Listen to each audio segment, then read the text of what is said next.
નાની ઉંમરમાં જવાબદારીઓ પણ મોટી નિભાવી, એ જવાબદારી નિષ્ઠાપૂર્વક નિભાવવાનો પણ મેં પ્રયત્ન કર્યો.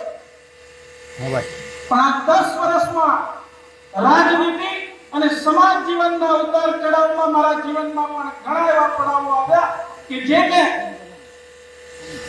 ફાયદો થાય તો બીજાના ખાતે હોય અને આ વિસ્તારનું જેટલું નુકસાન થાય એ રાકેશ ચુડાસમાના ખાતે આવ્યું ને તો પણ મેં મારી છાતીમાં ઝીલી અને સહન કર્યું. આવા એટલા માટે કરું છું કે અહીંયા ફટાભાઈ બારડ બેઠા, એમણે કીધું કે આ વિસ્તારમાં 3 ચૂંટણીઓ અગાઉની 2 ચૂંટણીમાં તાલાળા વિધાનસભામાં ઘણી બધી વાતો આવતી હતી, તેમ છતાં પણ તાલાળા વિધાનસભામાંથી મને 10 થી 11,000 ની લીડ બંને વખત મળી. આ વખત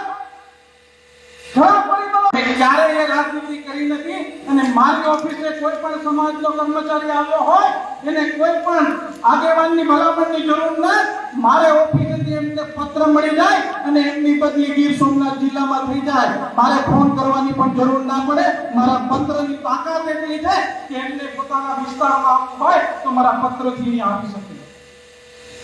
આવા અનેક કામો આ વિસ્તારના લોકોના માટે કર્યા.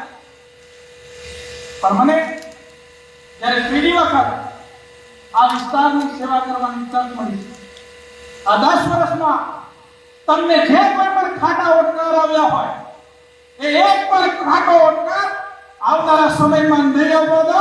ભગવાન માધવરાયની સાક્ષીએ કહું અને એ પણ કહું છું કે ભારતીય જનતા પાર્ટી હિસાબ કરે કે ના કરે, પણ હું આ 5 વર્ષમાં મને જે લડ્યા છે એમને મૂકવાનો નથી. એ પણ આ જાહેર મંચ પરથી કહું છું.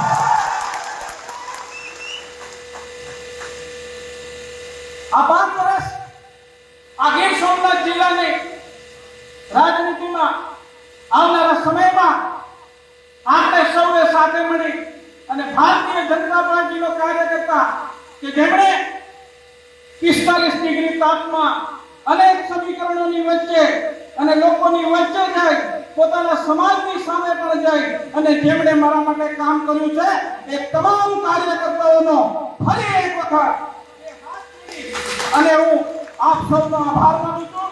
આપ સૌએ મારું સન્માન કર્યું એ બદલ આપ સૌનો ખૂબ ખૂબ આભાર. ભારત માતા કી જય. જય જય ગરવી ગુજરાત. બોલો ભારત માતા કી. ભારત